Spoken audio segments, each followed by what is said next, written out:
Marco. J'aimerais ça vous enseigner un petit peu, ou pas vous enseigner, parce que je pense qu'au niveau de la trappe, vous avez suivi vos cours de trappage et ces choses-là. Je pense que vous avez une bonne idée comment faire. Par contre, j'aimerais ça peut-être juste vous enseigner un petit peu les techniques que moi j'utilise au niveau de la trappe à l'ours. Donc moi j'utilise au niveau de la trappe le 5 gallons avec le piège à ressort sur le dessus. Lorsque l'ours s'introduit la patte, donc, il est pris au niveau du bras avec le collet en tant que tel. Et j'utilise aussi avec une chaîne qui me donne une longueur de 25 pieds qui laisse l'ours libre de faire un peu ce qu'il veut. Il y a une autre manière aussi avec la chaîne au niveau de la traîne qu'on appelle, que l'ours va partir avec, on va attacher soit un morceau de bois ou un genre de trépied qui va venir s'accrocher. Suite à ça, quand le trépied s'accroche, il va rester là et il va attendre. Vous voyez notre arbre en V. Okay? Donc il y a un sentier qui passe ici. Il y a un sentier qui passe de ce côté-là, qui va dans un petit ruisseau et qui se rend directement au champ de maïs. Donc l'important, c'est d'avoir trouvé l'arbre qu'on va se servir pour l'installation de notre piège. Fait que le piège a été solidement placé en place, donc c'est sûr que ça y prend un petit jeu aussi. Okay? Si on le met solide, qu'est-ce qui arrive, c'est que l'ours peut arriver tout casser au lieu de sortir qu'est-ce qu'il y a dedans. Donc s'il joue un petit peu avec, il sent que c'est lousse un peu, mais il sait qu'il n'est pas capable, c'est là qu'il va rentrer sa main à l'intérieur. Okay. Maintenant, on va être rendu à partir de poser l'élément déclencheur. Donc l'élément déclencheur, le crochet qui va à l'intérieur. Moi, j'utilise toujours une guenille qui a été trempée dans le restant de gras de bacon, des choses comme ça. Je mets toujours un petit bout de guenille que je vais laisser tremper à l'intérieur de ça, puis que je vais venir attacher au bout du déclencheur. Et ensuite de ça, je vais mettre mes appâts qui vont avec. Rendu à cette partie-là, très important d'utiliser des gants comme chirurgien ou les comme vous voulez, que vous pouvez avoir un peu partout. C'est cette partie-là qui est le plus sensible à l'odorat de l'ours. Donc, un coup on commence à jouer à l'intérieur du baril, il ne faut vraiment pas laisser d'odeur humaine. Donc, on va utiliser des gants comme ça. C'est sûr que mon collet, tout est ici, est placé et prêt à l'installation. Que je place ici. J'ai ma chaîne qui était solidement attachée aussi, qui est solidifiée. Et cette chaîne-là ici, avec une clips qui est facilement détachable pour remplacer le collet un coup qui a servi une fois. Le plus important, c'est qu'on va préparer les appâts. C'est sûr que si vous allez voir un des bouchers, ils ont toujours des produits qui vont vendre moins cher ou même qui vont jeter parce que la date d'expiration est passée. J'ai toujours ces petits produits-là, moi, que je trouve vedettes. On parle au niveau des brochettes de poulet. Okay? C'est des brochettes de poulet qui est faite maison, à la boucherie. Et il y a une épice dessus. Ça sent très, très fort. Et suite à ça, il y a toujours un beau morceau de poisson. Okay? C'est sûr que dans les épiceries, les boucheries, ils ont toujours un poisson qui doit être jeté, qui est plus bon. Okay?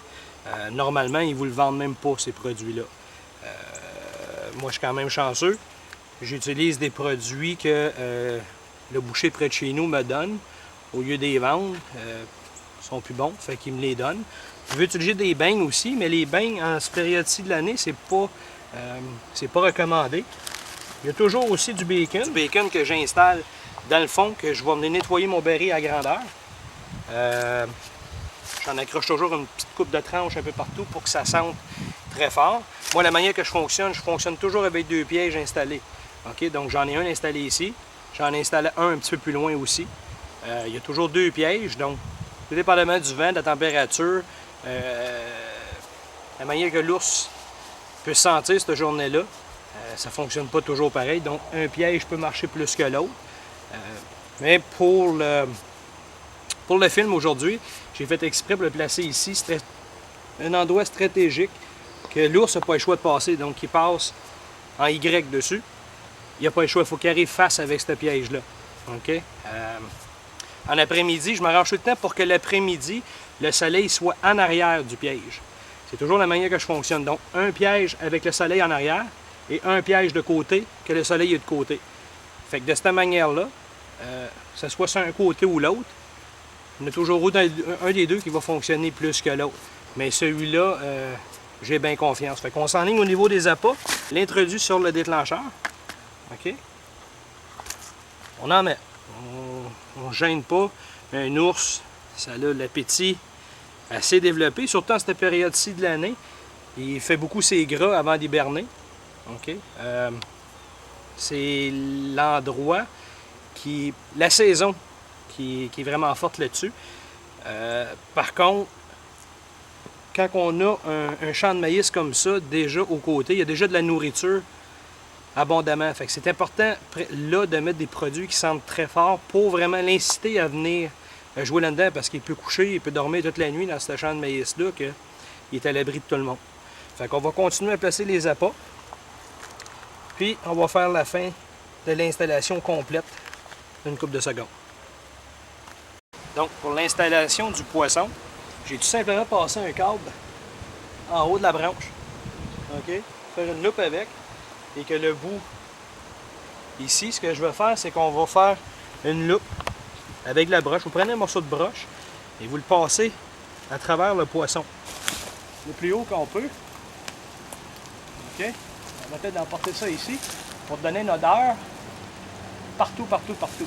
On va le placer très haut et en plein milieu d'une branche. Donc s'il y a quelque chose qui va aller manger, on parle au niveau des chats sauvages. Chats sauvages, dans notre jargon à nous, on parle des raccoons. OK? Même là, au niveau des raccoons, ça c'est important. La façon qu'on a utilisé le piège, qu'on a installé le piège, en le plaçant en V comme ça, le raccoon n'est pas porté à aller manger à l'intérieur parce que c'est une des bêtes qui va aller déclencher souvent nos attrapes pour absolument rien. La plupart du temps, ils vont se prendre eux-mêmes. L'idée, c'est pas de trapper le raccoon. L'idée, c'est de trapper un ours. Qu'est-ce qu'on va faire? On va monter ça très haut au niveau de l'arbre. En étant en haut dans l'arbre, si le chat sauvage va aller le manger, il va parcourir la perche pour aller le chercher. Tandis que l'ours ne sera pas capable d'aller chercher. S'il essaie de monter sur une petite branche de même, il va tomber avec. Oui, il va peut-être la manger, mais l'idée, c'est de la porter ici au niveau de la senteur. OK? Fait qu'on va monter ça en haut, faire en sorte que ça va dégager une odeur. OK? OK, à cette hauteur-là ici. Parce que l'idée, c'est pas de... L'idée, c'est pas qu'il mange juste l'appât qu'on va placer sur cette petite broche-là. L'idée, c'est de la porter à se diriger vers l'appât. Donc, s'il tire dessus, il l'enlève. Il peut l'enlever, il n'y a aucun problème avec ça. Ne vous en faites pas avec ça. Par contre, aussitôt qu'il va l'avoir enlevé, il va s'installer ici normalement, en petite boule, il va manger.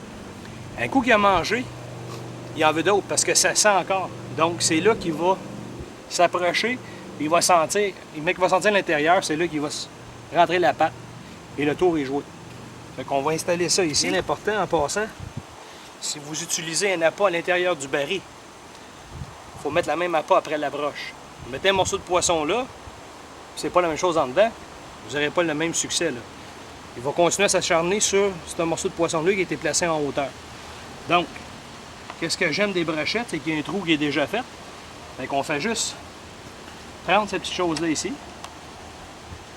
OK? On va juste le suspendre. L'avantage qu'il y a par rapport au chat sauvage, comme je vous expliquais tantôt. Si le chat sauvage le sent, parce que c'est sûr que c'est très curieux. Donc, lorsqu'il va arriver ici, il va être porté à aller vers le baril.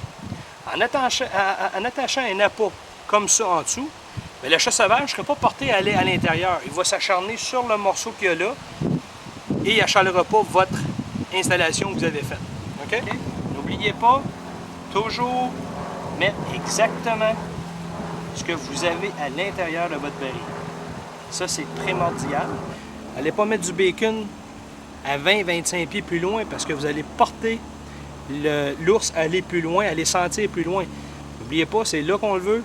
On doit l'attirer ici. L'odeur va l'apporter. L'appât est là. Il va se diriger vers le haut. Et le tour est joué. Tout simplement. Fait qu'on va finir de ramasser tout ça.